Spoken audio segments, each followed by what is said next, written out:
यानी ये मॉडर्न तारीख में इतना बड़ा हमला हमें ना देखने में आया ना सुनने में आया। और मैं पाकिस्तान जा रहा हूँ, आज मेरा दफ्तर में आखिरी दिन है। मैंने कहा मुझे माफ कर दे, पूरे अपना नून लीग वाले मुझे बुरा भला कह रहे हैं। उन्होंने कहा कि ना मियाँ साहब आना चाहते हैं ना पूरी नून लीग चाहती है कि वो आए, और वहां लैंड करके उनको लगे कि उनके फ्लाइट डाउन हो गए हैं, तो वो बजाय पाकिस्तान आने की अगली फ्लाइट पे वापस चले गए। अब ये एक ऐसी खबर है कि मैं सर पकड़ के बैठ गया। तो मरियम के पास अब कोई बयानिया नहीं रहा सिवाय मियाँ साहब की बीमारी का। मेरे पास आज बड़ी खबरें हैं, मैं आपको पहले बता रहा हूँ, आज बहुत खबरें हैं। आज ये पूरा वीलॉग आपको देख के उठना चाहिए, उससे पहले नहीं उठना। और इम्पोर्टेंट खबरें हैं। मियाँ साहब के बारे में भी है। चुड़ैल एक नई मुखबरी ले आई है मियाँ साहब की। मैं कर लो जी, कर लो कर। ये इस आदमी को जो है ना, ये ड्रामे नहीं खत्म होने। लेकिन वो क्या है वो मैं आपको अभी बताऊंगा। लेकिन सबसे पहले आपको मैं एक बात बताऊं, जो बहुत ही इम्पोर्टेंट खबर है कि आज सुबह सुबह, तकरीबन हमारी तो बहुत सुबह थी और उधर और भी ज्यादा सुबह थी, 2 घंटे या 3 घंटे का फर्क है हमारा। तो हमास के नौजवान जो हैं उन्होंने इसराइल के ऊपर आप समझे जान हथेली पर रख उन्होंने हमला कर दिया और उन्होंने तबाहकुन हमला किया है। यानी ये मॉडर्न तारीख में इतना बड़ा हमला हमें ना देखने में आया ना सुनने में आया। और जो मैंने सुबह से खबरें गैदर की हैं उसमें उन्होंने ये पैराट्रूपर्स ने हमला किया, यानी वो पैराशूट के जरिए आए और मोटराइज्ड पैराशूट्स थे। वो ये नहीं था कि कुछ जहाज ऊपर गया और उसने उनको वहां पे गिरा दिया। यानी ये किसी पहाड़ी से कूदे हैं गालिबन, क्योंकि जहाज तो है नहीं उन बेचारों के पास, और मोटराइज्ड पैराशूट्स यूज करके ये इसराइल के मुख्तलिफ शहरों में और यानी इलाकों में एक साथ दाखिल हो गया। 7 विलेजेस तो इन्होंने पहले 1 घंटे के अंदर कब्जा कर ली और वहां पे सैकड़ों इन्होंने इजरायली जो थे उनको अपना प्रिजनर बना लिया और उनको हॉस्टेज के तौर पे भी यूज कर रहे कुछ सिचुएशन में। 40 के करीब इजरायली फौज के जो लोग हैं वो इसमें मारे जा चुके हैं अभी तक, और 70 से ज्यादा जो हैं वो जख्मी हैं, शदीद जख्मी हैं, और 500 से ज्यादा सिविलियन जो हैं वो जख्मी हैं। इसराइल की आर्मी ने काउंटर अटैक शुरू कर दिया है। इसराइल के वजीर आज़म ने कहा कि ये हमारे ऊपर जंग मुसल्लत की गई है और जंग का जवाब हमने जंग से देना है। और हमास जो है उसने पूरी मुस्लिम उम्मा से अपील की है कि हमें तैयारे दे, अगर अभी वो तैयारे देगा तो हमें तैयारे मिल जाएं तो हम आज़ाद करा लेंगे, और हम जो भी उनका वो है। लेकिन आपको पता है और मुझे पता है उनको तैयारे कौन देगा और कहाँ से आएंगे। बातें हम करेंगे, सब कुछ होगा, लेकिन खैर नहीं हुए। ये इसका रिपोर्ट ना करना वो भी जुल्म होता कि अगर हम इसको ना रिपोर्ट करें और आप तक इसकी ना तफसील लेके आए, बल्कि शाम तक और कल तक जो भी डेवलपमेंट होगी मैं आपको कोशिश करूंगा उस पर वक्तन फवक्तन मैं आपको तफसीलात देता रहूं। इस वक्त घमसान का रंग है और 7 महाज हैं वहां पे, 1 नहीं है 2 नहीं है, 7 महाज हैं जिन पे जंग हो रही है। जंग तो मियाँ साहब भी अपने एक महाज पे कर रहे हैं। और अब मियाँ साहब जो हैं वो कल उन्होंने बड़ा बददिल होकर उन्होंने कहा कि अच्छा, मैं उन तमाम सहाफ़ियों को जो मेरे लिए अच्छे रखते हैं और उन तमाम सहाफ़ियों को जो मुझे क्रिटिसाइज करते हैं उन सबको मैं माफ़ करता हूँ, वेलकम करता हूँ उनकी इन सारी बातों को, और मैं पाकिस्तान जा रहा हूँ, आज मेरा दफ्तर में आखिरी दिन है। तो कल से मैंने चुड़ैल को उड़ाया वतन। मैंने कहा भाई चुड़ैल उड़ के जाओ और पता करो मियाँ साहब जो हैं वो सफरी चीज़ें क्या क्या रख रहे हैं अपने साथ। तो थोड़ी देर पहले, अभी थोड़ी आधा घंटा पहले मुझे चुड़ैल ने आके बताया, उसने कहा मियाँ साहब, मैंने कहा मुझे माफ कर दे, पूरे अपना नून लीग वाले मुझे बुरा भला कह रहे हैं, बहुत उनका बस नहीं चल रहा कि वो मुझे सड़क पे रोक रोक के कहें। कल मैं फ्लाइट में था तो फ्लाइट में भी लोग मेरे से एक ही सवाल पूछते रहे कि जी चुड़ैल क्या बता रही है, चुड़ैल क्या बता रही है। तो बहरहाल मैंने पूछा उससे क्या ये साइंस है। उन्होंने कहा कि ना मियाँ साहब आना चाहते हैं ना पूरी नून लीग चाहती है कि वो आए, लेकिन वो एक रानी बेगम है, रानी बेगम जो है वो कहती हैं किसी तरह मियाँ साहब आ जाएं, और मियाँ साहब अगर जेल चले जाएंगे तो रानी बेगम की सियासत जो है वो खुल गई और वो फिर उसके ऊपर उनको एक बयानिया मिल जाएगा कि एक बीमार बूढ़े शख्स को जो है जेल में रखा हुआ है, जेल पाबंद सलासल किए हुए है।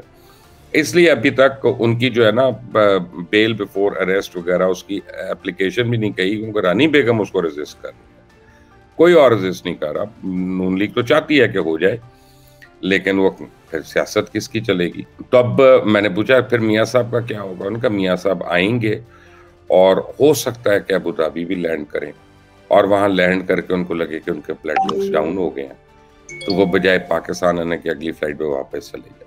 अब ये एक ऐसी खबर है कि मैं सर पकड़ के बैठ गया उस पर। मैंने कहा बड़ी बड़ी कॉन्स्पिरेसी थ्योरीज सुनी है मैंने, बड़ी बड़ी कॉन्स्पिरेसी थ्योरीज का हमें पता चलता है, लेकिन ये मदर ऑफ ऑल थ्योरीज है बेसिकली कि मियाँ साहब लंदन से पाकिस्तान के लिए उड़े और अबू धाबी स्टॉप करें और वहां से वापस चले जाएं, समझ में नहीं आ रहा। तो फिर मैं अगर मियाँ साहब की जगह होऊंगा तो मैं तो उनको एडवाइस करूंगा कि जनाब आप उड़े ही ना, आपकी मेहरबानी है आप इस किफ़त से बच जाए। आप देख लें कि मियाँ शहबाज शरीफ और मरियम नवाज शरीफ जगह जगह वोट मांगने जा रही हैं लोगों से, सिंपैथी के नाम पे लोगों से वोटों की भीख मांगी जा रही है। एक जगह मरियम जाती है, दूसरी जगह शहबाज साहब जाते हैं। तो आपने वो शहबाज शरीफ की गाड़ी वाला सीन तो देख ही लिया होगा, जिसके जरिए लोग पूरे के पूरे शरीफ खानदान को बता रहे थे कि तुम्हारे इस्तकबाल हमने किस तरह से करना है।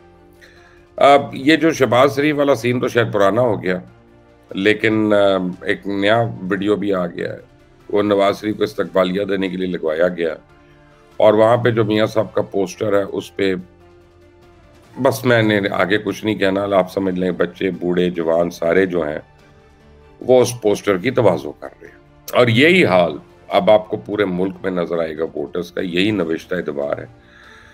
और ये मियाँ साहब को पता नहीं किसी की हिम्मत है ये देने की कि नहीं है।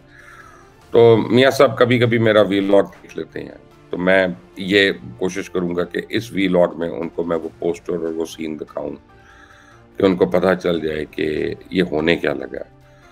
वो उधर से डॉक्टर अशरफ चौहान है, हमारे दोस्त हैं लंदन में, उन्होंने मियाँ साहब से मुलाकात की। वो कहते हैं कि मियाँ साहब को सफ़र में बड़ी मुश्किल होगी, ज़्यादा तफसील नहीं बता सकता, लेकिन जो भी होगा वो होगा और मैं मियाँ साहब के साथ जाऊंगा। तो बयानिए की अब किल्लत हो चुकी है, तो मरियम के पास अब कोई बयानिया नहीं रहा स्वाए मियाँ साहब की बीमारी का।